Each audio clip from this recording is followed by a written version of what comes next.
Bendito é o nome do Senhor. Abra sua Bíblia, querido, lá no livro de 2 Coríntios, no capítulo 5, versículo 15. 2 Coríntios, capítulo 5, versículo 15. Quero ministrar ao seu coração nesta noite. E o tema da mensagem é razões para agradar ao Senhor. Razões para agradar ao Senhor.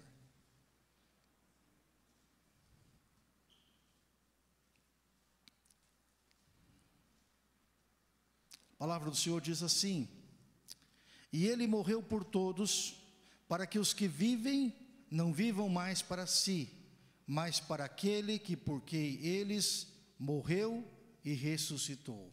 Amém? Glória ao nome do Senhor. Feche seus olhos, baixe sua cabeça. Deus querido e amado, nós te louvamos e te exaltamos nesta hora, Pai.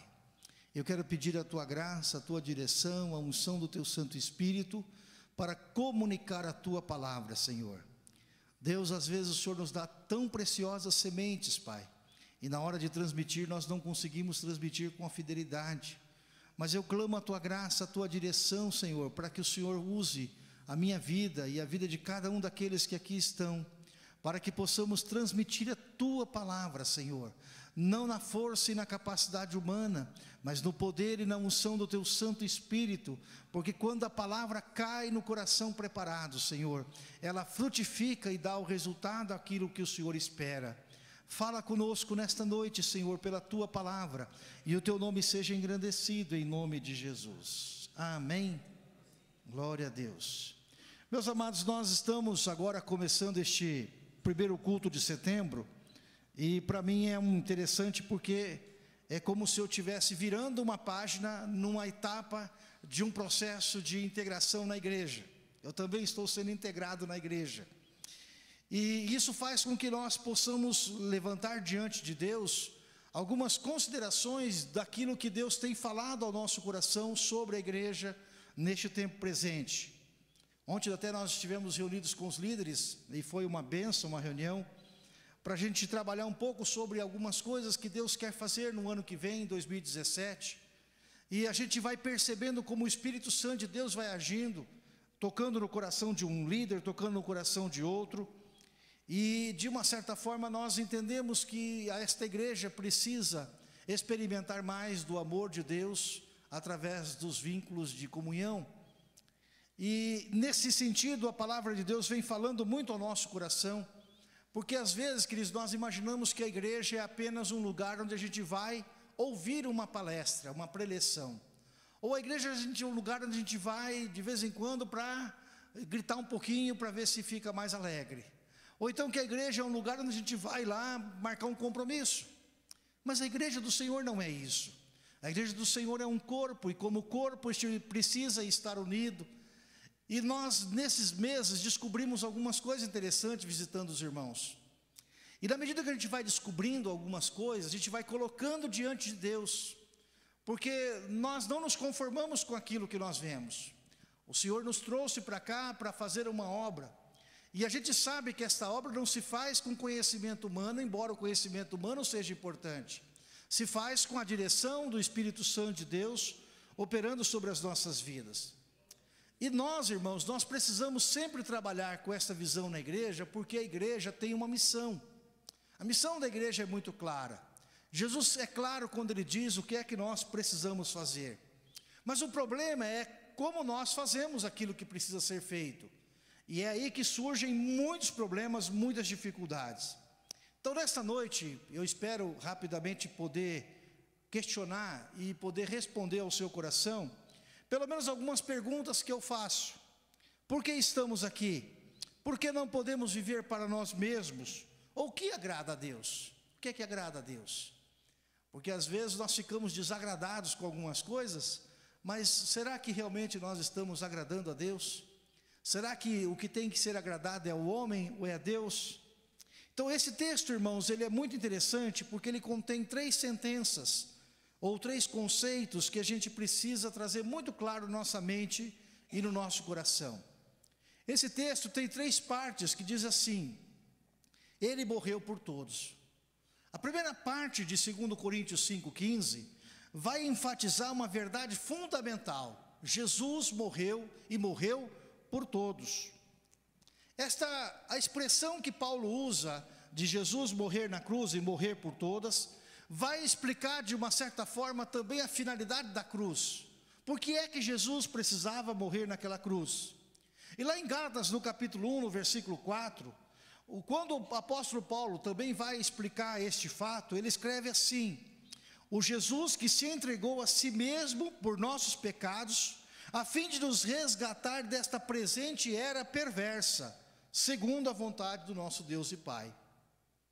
Nós podemos ver outros textos lá em Coríntios, em Colossenses, em Filipenses, e também no texto de Gálatas, onde vai mostrar que Deus fez uma operação tremenda de nos desraigar, ou seja, arrancar-nos pela raiz.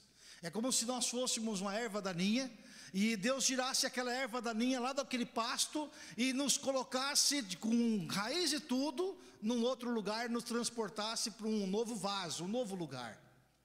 Faz uma diferença muito grande em nossa vida, o lugar onde nós estamos. Quando nós estávamos no mundo, nós éramos escravos daquele mundo. Mas o Senhor Jesus, ao morrer na cruz do Calvário por mim e por você, nos comprou. E nos comprou, não nos comprou para nos fazer servos, mas o Senhor Jesus nos comprou para nos fazer amigos do Pai. O Senhor Jesus nos comprou para nos dar a liberdade, porque é impossível você dar liberdade para um escravo se você não o comprar. É impossível você dar libertação ou perdoar a pena de alguém se você não pagar a pena. E por isso Jesus precisou morrer na cruz do Calvário, e ao morrer na cruz do Calvário ele pagou todos os nossos pecados. Nós que éramos inimigos de Deus, fomos feitos amigos, porque Jesus nos conduz a Cristo, a Deus. Nós que éramos filhos da ira, fomos feitos filhos do seu amor por adoção. Nós éramos bastardos largados, e nós passamos a ser adotados da família do Pai. O grande problema nosso é que muitas vezes nós estamos vivendo na família do Pai, mas nós queremos voltar a viver as coisas que nós vivíamos quando éramos bastardos, quando nós vivíamos completamente fora do plano e do propósito de Deus. Nós antes éramos rebeldes. Todo ser humano sem Deus nasceu rebelde, manifesta a rebeldia. Mas no dia em que Jesus tomou conta da nossa vida, no dia que Jesus entrou no nosso coração, nós fomos feitos filhos obedientes.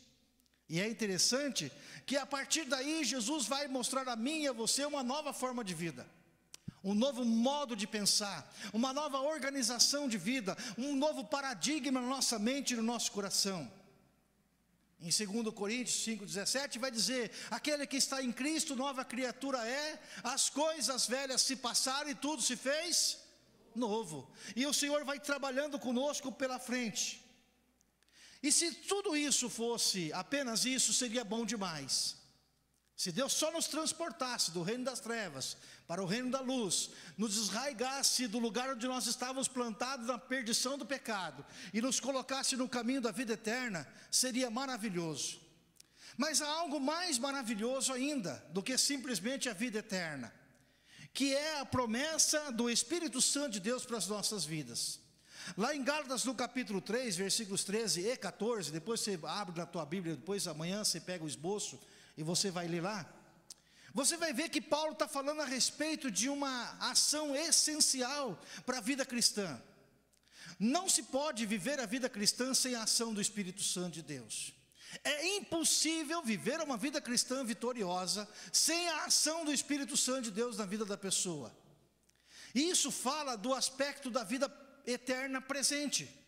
Vida eterna não é apenas vida eterna depois da morte, mas vida eterna é vida eterna já aqui e agora. Ou seja, o reino de Deus não é algo que virá num tempo futuro, mas é algo que já está no nosso meio, e eu e você somos o agente deste reino para manifestar a graça, o amor, a misericórdia, o poder de Deus a este mundo perdido e caído. É exatamente isso que Jesus fez ao morrer por nós na cruz do Calvário. Não apenas nos transportou, não apenas nos comprou, não apenas nos perdoou os pecados, não apenas nos deu a herança na glória celestial, mas nos dá a condição diária de viver a vida cristã efetiva que glorifica o nome do Senhor. Nenhum cristão poderá chegar diante de Deus, nenhum cristão poderá chegar diante de Deus no último dia e dizer que falhou porque não teve as condições para fazer a vida cristã. Nenhum de nós poderá chegar diante de Deus e dizer: Deus, eu falhei porque eu não tive quem me ajudasse. Eu falhei porque eu não tive suporte para viver a vida cristã. Eu falhei porque eu não aguentei as tentações. Eu falhei porque eu não aguentei isso, não aguentei aquilo. Porque é exatamente para isso que o Espírito Santo de Deus nos é dado.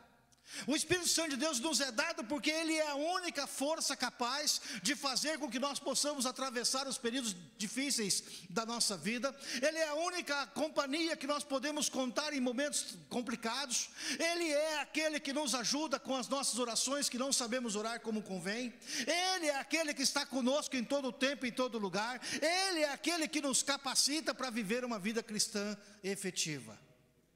Todas as nossas falhas, todos os nossos pecados, depois que Jesus entrou em nossa vida, aconteceram e acontecem, porque nós não ouvimos o que o Espírito Santo de Deus está dizendo para nós. Nós não ouvimos. Ao deixarmos de lado a sabedoria, ao deixarmos de lado o conselho, ao deixarmos de lado a orientação que o Senhor predispôs para cada um de nós, nós estamos sujeitos a erros e pecados. Portanto, se você não quer perder tempo na sua caminhada cristã, se você quer ser um homem, uma mulher produtivo na sua caminhada cristã, se você quer que a sua vida avance de fé em fé, de glória em glória, de poder em poder, você precisa contar com o Espírito Santo ao seu lado em todo o tempo. Ele está sempre disponível para você. A pergunta é: nós usamos? Nós acessamos? Nós realmente fazemos uso desse poder maravilhoso que Deus tem colocado à nossa disposição? Que os irmãos do Antigo Testamento não dispunham, que os irmãos do Antigo Testamento sonhavam com a promessa, mas não podiam ter a revelação do Espírito Santo operando em suas vidas.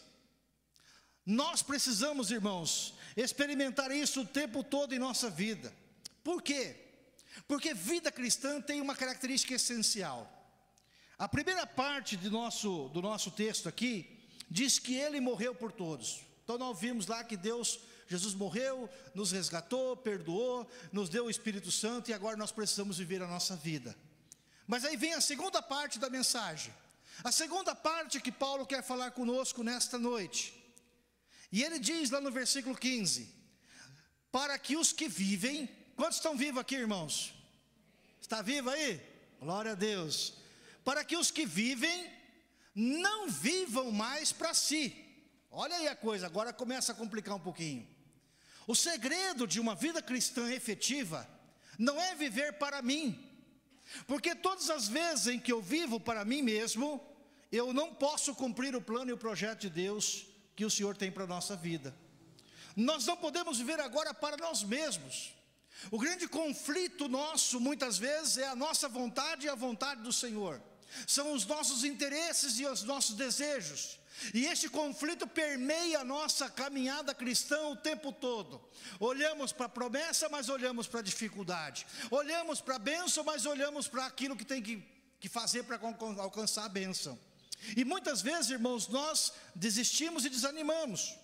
Mas Paulo tem uma receita maravilhosa para esse conflito. Todas as vezes que na sua mente aparecer um conflito, a receita maravilhosa é Gálatas 2:20. Projeta para mim, alguém tem como projetar? Gálatas 2:20. Não? Tem problema. Abra a sua Bíblia lá em Gálatas 2:20.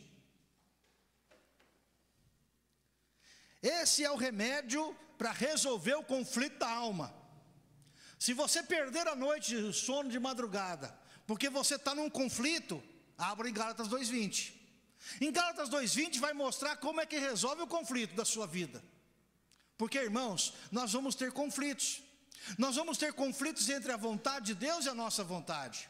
Nós vamos ter conflitos dentro de casa, e nós muitas vezes não sabemos como resolver o conflito. Mas quando Paulo escreve em Gálatas 2:20, ele dá o remédio para o conflito. E ele diz assim em Gálatas 2:20: fui crucificado com quem? Com Cristo. Assim já não sou eu quem vive, mas quem vive em mim? Isso. Então olha para essa pessoa bonita que está do seu lado e diga assim: não é você quem está vivendo, é Cristo que está vivendo dentro de você. Amém. Assim já não sou eu quem vive, mas Cristo vive em mim. E aí ele completa: a vida que agora vivo no corpo, vivo-a pela fé no Filho de Deus, que me amou e se entregou por mim. Você pode dar glória a Deus por isso? Olha que coisa maravilhosa a expressão que o apóstolo Paulo fala aos nossos corações. Então, quando nós temos dúvidas sobre as nossas questões, os nossos conflitos, Gálatas 2:20. Gálatas 2:20 vai dizer: não sou eu, mas quem vive, agora é Cristo que vive em mim. Eu tenho alguém vivendo dentro de mim. Eu estou com um ser de outro planeta vivendo dentro de mim. E eu agora preciso perguntar para este ser que está dentro de mim, qual é a vontade, qual é a direção e qual é o sentido. E quando eu pergunto para ele, eu deixo ele responder, as nossas dúvidas caem por terra. Os nossos conflitos deixam de ter existência, porque ele vai mostrar exatamente qual é a sua essência e o seu valor para a nossa vida. Jesus adverte aos seus leitores, lá em Mateus 16, versículos 25 e 26, Jesus adverte que aquele que vive para si mesmo, no final das contas perde. Jesus adverte que se nós vivermos para nós mesmos, ou para o mundo, nós veremos a perder a nossa alma. E a Bíblia vai dizer: o que adianta o homem ganhar o mundo inteiro e perder a sua alma? Muitas pessoas, irmãos, nesses momentos que nós estamos vivendo, nesses dias que nós estamos vivendo, as pessoas ficam estupefatas, ficam de boca aberta, quando ouvem notícias de casais que se separam, por exemplo. Casais que são ícones, que você nunca imaginou que pudesse separar. Interessante o debate que está tendo agora na sociedade sobre essa separação do William Bonner com como é que é o nome da moça lá? Da Fátima Bernardes. Um casal bonito, simpático, e são bonitos os dois. Parecia um casamento perfeito. E aí a gente começa a entrar nas redes sociais e começa a ver o pensamento do povo. Eu não encontrei muito poucos pensamentos que falem a respeito de Deus. Sabe o que as pessoas estão dizendo? É assim mesmo. Tudo que começa um dia acaba.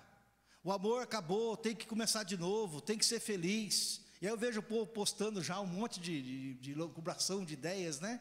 É interessante como as pessoas, elas têm uma noção de que neste mundo o que é mais importante é procurar a felicidade, não importa o custo disso. Não importa se os filhos vão ficar largados, não importa se vai perder alguns sonhos, não importa o patrimônio que se perde, não importa os pecados que se acumulam, o que importa é ser feliz. E por este caminho de buscar a felicidade, este mundo está indo de mal a pior, porque cada um está buscando apenas o seu próprio interesse. E nós sabemos que se cada um buscar o seu próprio interesse, a sociedade desmorona completamente. Só é possível existir Estado organizado porque tem interesse comum. O dia que esse interesse comum deixar de existir, o Estado vai deixar de existir e a vida vira um caos, vira uma anarquia. Que, aliás, é isso que os anarquistas pregam. Para que governo? Para que organização? Cada um faça o que quer. O problema é que nós não podemos fazer mais o que nós queremos.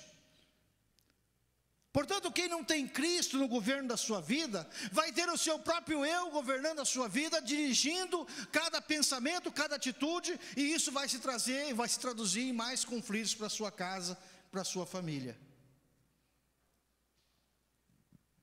Nós precisamos urgentemente repensar os nossos eus. Não é mais o meu interesse ou a minha necessidade, o nosso eu precisa sair do foco. E nós falamos isso, e falamos, e falamos, e falamos, e falamos. Vocês estão ouvindo isso este ano todo. Os jovens pregam, o pastor Guilherme prega no sábado, eu prego no domingo, e nós temos pregado isso o tempo todo. E nós estamos vendo as mudanças que Deus está fazendo neste lugar. Porque quando nós deixamos o nosso eu de lado, e quando nós colocamos Jesus no centro da nossa vida, a nossa vida prospera. Quando nós colocamos Jesus no centro da nossa vida, nós podemos ver as soluções resolvidas. Quando nós colocamos Jesus no centro da nossa vida, Ele se torna responsável pela nossa caminhada. Jesus nunca será responsável por uma decisão que você toma sem consultá-lo. Jesus nunca será responsável por algo que você decidiu pensando nos seus próprios interesses. Mas Ele é sempre responsável quando nós colocamos Ele em primeiro lugar em tudo na nossa vida. E nós mesmo que às vezes abrindo mão de alguma coisa no tempo presente, nós podemos ter a certeza de que Ele está dirigindo a nossa vida, o nosso presente, o nosso futuro, endireitando as consequências do nosso passado, para que nós possamos experimentar a sua presença em nossa vida e a glória no tempo futuro. Por isso, irmão, que nós não podemos viver para nós mesmos, porque não é possível duas cabeças governar um corpo. Nem na sua casa. Se você chegar numa hora de conflito, o homem fala, a mulher fala, o homem fala, a mulher fala, vai dar problema. Uma hora alguém tem que decidir alguma coisa. Uma hora alguém tem que dar a palavra de autoridade para resolver o problema, porque senão vai ficar um conflito que vai se arrastar, vai se arrastar, vai se arrastar. E eu vou dizer uma coisa para você, irmãos, tem conflito que quanto mais se arrasta, mais complica. A gente precisa aprender a resolver problemas e não empurrar problema com a barriga. Portanto, se você tem um problema para resolver, se há um conflito para ser resolvido, resolva submetendo-se completamente ao senhorio de Cristo, e você vai ver a melhor solução operando sobre a sua vida, em nome de Jesus. E quer talvez uma outra característica essencial? Enquanto eu e você não alinharmos isso no nosso coração, nós não desfrutamos das bênçãos do relacionamento com o nosso Deus e Pai. Deus ama a mim e a você. Mas se você não amar o filho dele, ele vai te mandar para o inferno. Deus ama a mim e a você. Ele mandou o seu filho para morrer na cruz do Calvário por mim e por você. Mas nós podemos renegar a tudo. E nós renegamos não é quando nós deixamos de fazer uma profissão de fé. Nós renegamos quando na nossa vida, nas atitudes diárias, nós não colocamos Jesus em primeiro lugar em nossa vida. Entendeu porque tem muita gente que é crente, batizado e depois vai para o inferno? Depois na última hora vai bater na porta e Jesus vai dizer, não te conheço. Vai bater na porta e Jesus vai dizer, mas quem é você? Aí o cara vai dizer, mas eu expulsava demônio, eu fazia isso, eu fazia aquilo, eu abria a igreja, eu não sei o quê. E Jesus vai dizer, não te conheço, sujeito. Porque as nossas decisões diárias com o Senhor vão ditar aquilo que nós vamos receber do Pai. Se você quer ter um relacionamento essencial com Deus, um relacionamento de prioridade, um relacionamento onde você ouve, um relacionamento onde você tenha paz, um relacionamento onde você sinta a presença do Senhor o tempo todo da sua vida, o segredo é, coloque Jesus no centro do seu coração. Coloque Jesus no centro da sua vida. Coloque Jesus como aquele que determina os seus pensamentos, as suas ideias, como aquele que dirige a sua vida. E você não viverá para si mesmo, mas viverá para a glória de Deus. Amém, queridos?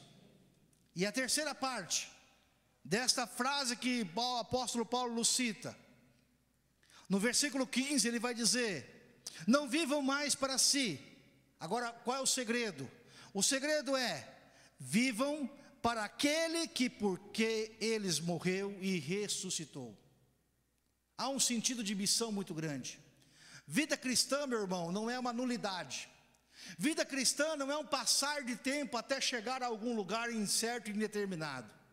Vida cristã é uma caminhada com Deus, onde nós sabemos qual é o rumo, nós sabemos qual é o alvo, nós sabemos qual é o propósito, nós sabemos por que estamos aqui, nós sabemos por que estamos caminhando, e nós sabemos como nós estamos caminhando. Nós temos um propósito claro e definido, e o nosso maior propósito, queridos, é agradar ao Senhor. Nós somos chamados agora para agradar o nosso Deus. Portanto, quem segue a Jesus precisa fazer de tudo para agradar a Deus. Se você se diz um cristão, a sua prioridade é agradar o seu Pai, porque Ele é a fonte de tudo na sua vida. Ele te dá a vida, Ele te deu a vida eterna, Ele te dá as condições de vida, Ele te dá o Espírito Santo para te ajudar na caminhada, Ele deu o sacrifício do Filho para você poder entrar na glória celestial. O Pai fez tudo por nós, então agora a nossa missão maior é agradar o nosso Pai, fazendo aquilo que Ele espera de nós, mas com um objetivo muito maior, não de fazer a tarefa, mas de agradar a Deus. Porque Deus não espera de mim e de você volume de trabalho.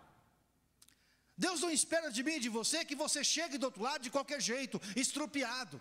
Mas Deus quer que você chegue do outro lado abençoado. Que a sua vida, ao caminhar com Cristo, ao ser dirigido pelos propósitos de Deus na sua vida, a sua vida vai crescendo, você vai abençoado, você vai experimentando mais de Deus, até chegar o tempo, como diz Jesus, que você será a estatura de varão perfeito, ou seja, estará aperfeiçoado. Mais ou menos para entender o que Paulo diz em Filipenses 1,6. Aquele que em vós começou a boa obra, aperfeiçoará até o dia de Cristo Jesus. Nós achamos muitas vezes, irmãos, que nós estamos fazendo alguma coisa para Deus. E nós entramos na nossa mente naquela ideia de tarefa. Eu tenho que fazer uma tarefa, eu tenho que fazer uma tarefa, eu tenho que fazer uma tarefa. Só que nós nos esquecemos, irmãos, que Deus está fazendo uma obra muito maior em nossa vida, a partir do momento que nós estamos fazendo algo para o Senhor. Porque Deus, irmãos, Ele não quer apenas o resultado do nosso esforço. Deus, Ele está fazendo uma obra na minha vida, uma obra na sua vida. Quando Ele coloca pessoas estranhas do seu lado para conviver com você, é uma forma de Deus fazer a obra. Às vezes a gente corre de gente estranha, sabia? Tem pessoas aqui que não se conhecem ainda. Estão há 4, 5 anos congregando na igreja e não se conhecem ainda, porque é bem estranho. Mas aí, irmãos, Deus coloca a gente junto, e nesse caminhar que Deus vai colocando a gente junto, é a forma com que Deus vai trabalhando para nos aperfeiçoar. Este irmão, esta irmã que está ao seu lado, é um instrumento de Deus para aperfeiçoar a sua vida. Você pode dar glória a Deus por isso? Ele é meio esquisito? Olha para ele, olha para o teu irmão do teu lado aí. É meio esquisito ou não? Mas é um instrumento de Deus. Olha que coisa engraçada. Você sabia que numa igreja, irmãos, e quanto mais a igreja aumenta o tamanho, mais isso acontece? Você sabia que tem muita gente aqui que não tem ideia dos potenciais e talentos que tem aqui dentro? De como Deus capacitou gente aqui dentro deste lugar? Quando eu começo a pegar o relatório, eu começo a pegar a ficha do povo, que a gente especula tudo, né? A gente começa a ver, fulano faz isso, fulano, puxa vida, mas olha, não parecia. Você olha para a pessoa, não parece, mas olha que dom, que potencial que aquela pessoa tem. E como é interessante, irmãos, como nós podemos servir ao Senhor. Então, quando nós estamos fazendo algo para o nosso irmão, quando nós estamos fazendo algo na casa do Senhor, o Senhor está trabalhando em nossa vida, amém, queridos? Nós achamos que estamos fazendo para os outros, e na verdade Deus está usando aquela situação para operar na nossa vida, para a partir dali operar em nossa vida. Portanto, meu irmão, quem segue a Jesus precisa carregar a sua cruz, enfrentar aquilo que tem que enfrentar. Quem segue a Jesus precisa andar como Ele andou. Essa é uma outra necessidade fundamental, andar como Ele andou. E lá em 1 João, no capítulo 2, versículo 6, ele vai dizer isso. Se nós dissemos que somos cristãos, nós precisamos andar como Cristo andou. Porque as pessoas, irmãos, elas não estão olhando para os nossos discursos, elas não estão ouvindo o que nós estamos falando, mas elas estão vendo aquilo que nós estamos fazendo. Nós somos salvos para servir. Eu gosto muito de Efésios 2:10. Abra a sua Bíblia em Efésios 2:10. A gente decorou Efésios 2:8 e 9, né? Quem decorou Efésios 2:8 e 9 aí? Levanta a mão. Vocês não decoraram Efésios 2:8 e 9? Porque pela graça sois salvos. Agora, para que nós somos salvos? Fazer o que com essa salvação? Salvar de quem? E aí o 10 vai responder do que nós somos salvos e para que nós somos salvos. Veja aí, alguém lê para mim em voz alta, por favor.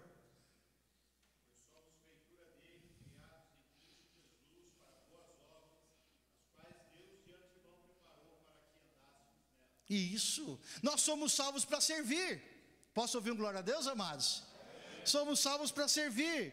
Isso significa que nós somos agentes deste novo reino. Ou seja, o reino de Deus não é um reino de passivos.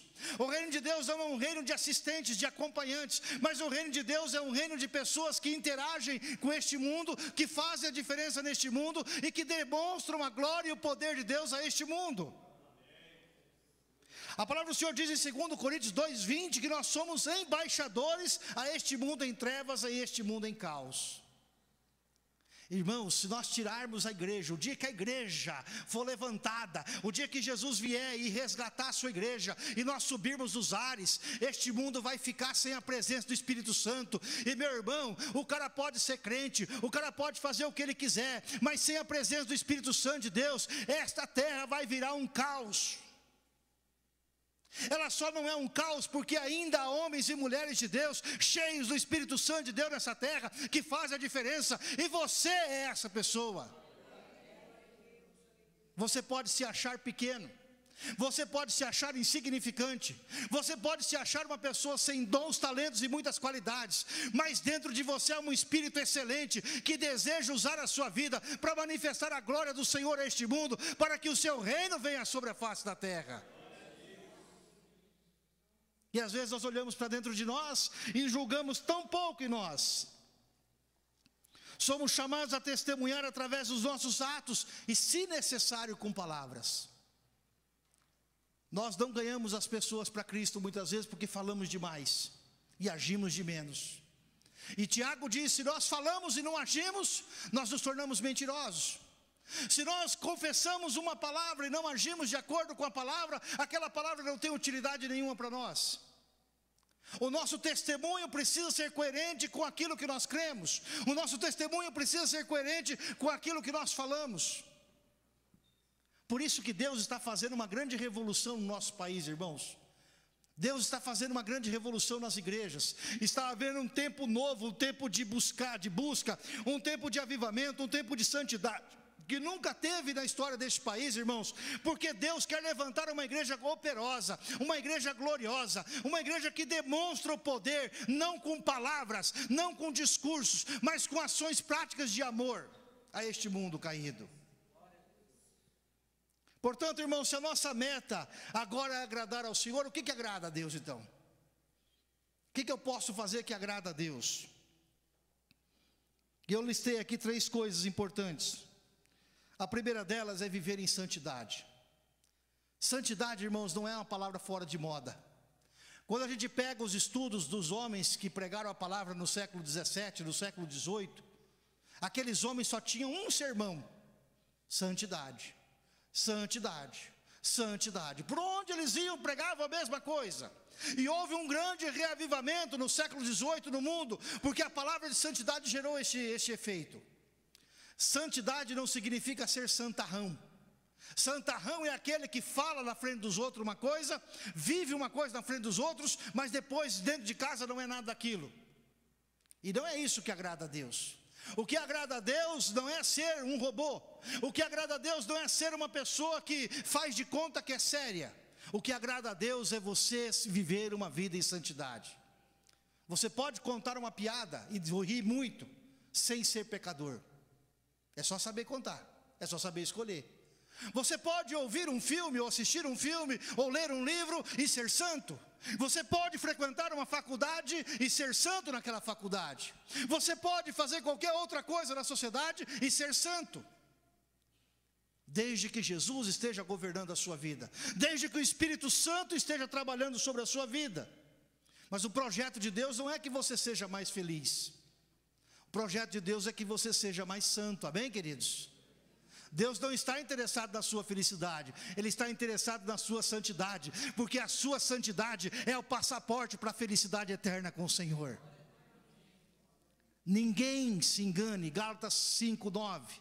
Ninguém se deixe enganar, de Deus não se deixe escarnecer. Aquilo que o homem semear, isso ele vai colher. Isso é a lei, irmãos, não muda.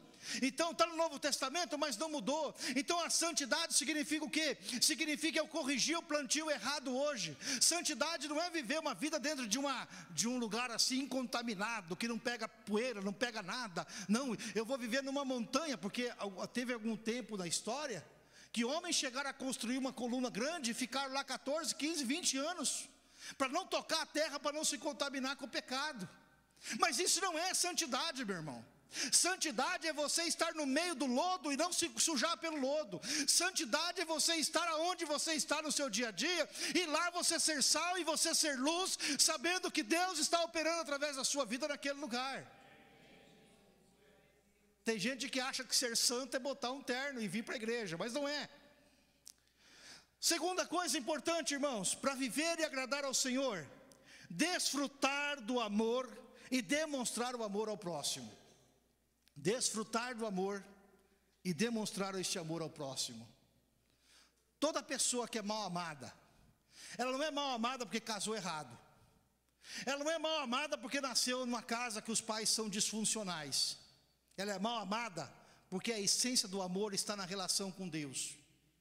Se a sua relação com Deus é boa, você pode viver no meio de um caos, você pode viver numa prisão de segurança máxima, você pode viver na pior favela do mundo, você pode viver na pior pocilga do mundo. Mas se a sua relação com Deus é uma relação boa, equilibrada, se a sua relação com Deus é uma relação que te capacita a desfrutar o amor dele por você, ainda que você esteja numa circunstância dessa desagradável, você é uma pessoa bem equilibrada, você é uma pessoa em paz, mesmo em meio a tantas lutas e dificuldades. É interessante, irmãos, como nós precisamos aprender a desfrutar o amor do Pai. Eu vou pregar no mês de outubro, se Deus abençoar, um pouco mais sobre a questão do filho pródigo, porque nós temos ali dois filhos, um que não sabe desfrutar o amor do pai e desfruta errado, e outro que tem o amor do pai e não sabe que tem, e passa a vida inteira achando que está faltando alguma coisa na sua vida. E isso faz uma diferença muito grande, irmãos, como nós nos relacionamos com o próximo. A forma com que eu me relaciono com você, a forma com que você se relaciona com o seu irmão ou dentro da sua casa, tem a ver com a forma com que nós nos relacionamos com Deus como Pai. Quando nós falhamos na nossa relação com Deus como Pai, fatalmente nós vamos falhar na relação com o próximo. Entende como essa relação com Deus é essencial? Porque ela é o centro, é o equilíbrio do nosso amor, é o equilíbrio daquilo que nós pensamos, é o equilíbrio daquilo que nós sentimos, é o equilíbrio daquilo que nós expressamos. E o padrão do Novo Testamento, irmãos, é um negócio um pouco mais complicado. No Velho Testamento, Jesus diz assim: olha, o resumo da lei é o seguinte: chamarás o Senhor teu Deus de todo o seu coração, sua alma e seu entendimento, e amarás o próximo como puxa vida, eu me amo, então eu consigo amar o próximo como eu me amo. Mas será que para eu amar o próximo como eu me amo é suficiente? Será que para eu amar o irmão Enoir como eu me amo é suficiente? O meu padrão é um padrão equivocado. Por melhor que possa ser a minha relação com Deus, ela ainda não é suficiente para demonstrar isso para o próximo.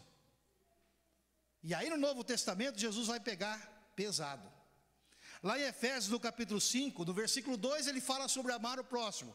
No versículo 25 ele vai dizer: e deve amar como Jesus amou. Esse é o padrão do marido para a esposa. Mas se é do marido para a esposa, você pode imaginar que também é para o próximo. Ou seja, no Velho Testamento é eu amo o próximo do mesmo jeito que eu me amo. No Novo Testamento é eu amo o próximo do jeito que Jesus amou.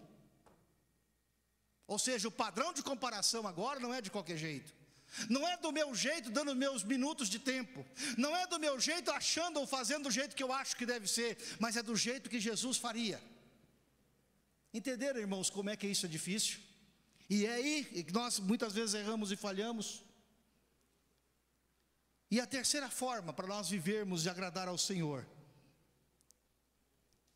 é viver uma vida de alegria e singeleza de coração. Lá em Atos 2,46, os apóstolos demonstravam isso. Lá em Atos 2,46 diz que eles viviam em comunhão todos os dias, partindo pão de casa em casa. E eles não faziam isso porque eles não tinham casa. Eles não faziam isso porque queriam mostrar que eles eram diferentes. Eles faziam isso porque isso era um valor que estava nos seus corações. E a Bíblia diz que eles faziam com alegria e singeleza de coração. Que bom, irmãos, quando nós vamos ter agora o café da manhã no próximo domingo. Nós não vamos vir aqui para tomar um café. Café se toma na tua casa. O café não é o mais importante. O mais importante é você chegar aqui 9 horas da manhã e das 9 às 10 tomar café com os irmãos, bater papo, conversar. E não é conversar com a tua patota. Não é conversar com a tua panela, é conversar com aquele que você nunca conversou na igreja.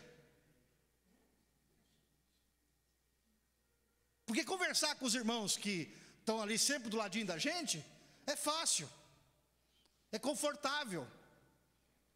E conversar com o irmão que não abre a boca, você tem dificuldade até para perguntar o nome dele. Você faz uma pergunta e ele só responde sim ou não, sim ou não. Como é que você faz? Mas ele é teu irmão. Jesus morreu na cruz do Calvário por ele. Você vai passar a eternidade com ele na glória. Ele é tão importante para você como outra pessoa na igreja. Sabe o que vai acontecer, irmãos, quando nós somos capazes de romper essa pequena barreira? Nós vamos começar a interagir mais entre nós como igreja. Nós vamos começar a perceber como Deus tem colocado neste lugar pessoas com talentos maravilhosos. Nós vamos começar a perceber como Deus tem colocado gente neste lugar que passa pelos mesmos problemas que nós passamos. Porque eu tenho certeza que quando você está passando por um aperto na tua casa, você reclama para Deus, só eu estou passando por isso, só eu não sei o quê, que nada. Tem está assim de gente vivendo a mesma coisa que você vive, passando pelos mesmos problemas que você passa. Então, para você agradar a Deus, você precisa ter uma vida em santidade, desfrutar do amor e demonstrar este amor ao próximo, viver em alegria e singeleza de coração. O que é mais importante no café da manhã, domingo, irmãos? É o café? A comunhão. A comunhão com os irmãos é mais importante. O café é só desculpa. E não tome muito, porque senão é perigoso você ficar com alguma coisa, né? Toma só o suficiente. O mais importante é conversar. O importante é fazer amizade, desenvolver laços, relacionamentos. Nós temos irmãos aqui que vieram, por exemplo, do Rio de Janeiro, onde o povo é mais expansivo, né? O povo carioca, você chega na casa do carioca, já leva você para sua casa e já não sei o quê, na casa de baiano, então você pode ficar o mês inteiro lá que não tem problema nenhum. Nós aqui não somos assim. Nós somos um pouquinho diferente. E a gente precisa aprender a trabalhar com isso. Esses irmãos que estão aqui do Rio de Janeiro sofreram, irmãos. Quantos anos faz eles estão aqui, queridos? 4 anos agora. Sofreram nessa igreja, irmãos. Porque nós temos dificuldade de olhar para trás. Nós temos dificuldade de ir um pouquinho mais. E nós precisamos mudar isso. Não é porque é curitibano, irmão, nada disso. Não tem nada errado com ser curitibano. É uma bênção ser curitibano. O problema não é ser de cidade A ou cidade B. O problema é o nosso coração, que é voltado para dentro de nós mesmos, que busca os nossos próprios interesses e que tem dificuldade de estender a mão, de abençoar a vida de outro. Para fechar, já está embora, já foi o tempo. Para ter comunhão é preciso santidade, amor e simplicidade. Vamos dizer juntos? Para ter comunhão é preciso santidade, amor e simplicidade. Para ter comunhão é preciso santidade, amor e simplicidade. Não dá tempo para explorar mais, mas na próxima mensagem a gente volta a falar de comunhão, simplicidade, santidade, amor e simplicidade. Está aí alguma coisa que nós precisamos colocar a nossa vida em ordem nesta área. Vida cristã é simples e deve ser descomplicada. Amém? Quero convidar o Ministério do Louvor.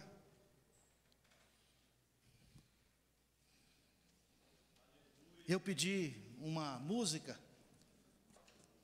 Eu gosto de pedir música, viu? Acho legal. Porque assim, irmãos, às vezes Deus fala muito através de uma música, né? Deus poderia falar através de qualquer outra música, mas eu gosto de algumas e eu usei o meu direito de pedir música, né? Se você não gostar, você fala com o pai, fala: oh Deus, dá umas músicas melhor para o pastor aí, né? Vamos ficar em pé, queridos? Eu quero que você faça um exercício agora. Você vai sair do seu lugar e você vai orar e cantar com um irmão que você não conhece ou que você não tem muita amizade, muita intimidade. Sai do seu lugar aí. Vai, irmã Celídia, pelo amor de Deus, desliga do irmão Zé um pouquinho. Deixa ele um pouquinho, irmã Celídia. Vai lá, irmã Celídia, vai lá para outro canto lá naquele canto lá. Não vai para cantar não, é só para a senhora pegar na mão de alguém lá. Vai lá.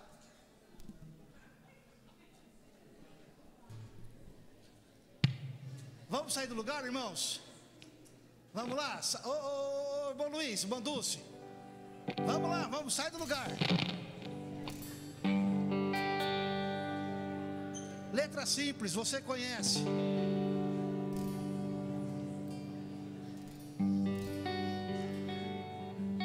Quantos querem ser uma bênção aqui, irmãos?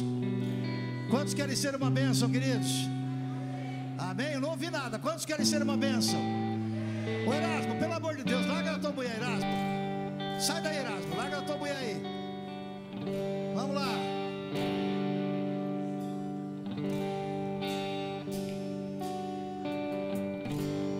Vamos cantar, queridos. Não quero viver para mim mesmo. Eu quero servir e amar, compartilhar e dividir tudo que tenho com você. Com meu amor, meu coração, meu lar e até o pão. O amor é maior e em Jesus eu e você somos um. Eu quero ser uma bênção pra você, o aceitando assim como é, pois a vontade de Deus revelada em Jesus é que sejamos um. Eu quero ser uma bênção pra você, em compromisso e dedicação. O amor é dom de Deus, pra sempre vou dizer. Em Jesus eu amo você. Eu quero ser uma bênção pra você, o aceitando assim como é,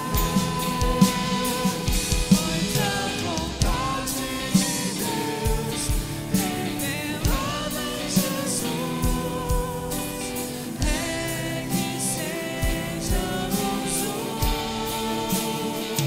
Eu quero ser uma bênção pra você, em compromisso e dedicação. O amor é dom de Deus, pra sempre vou dizer. Em Jesus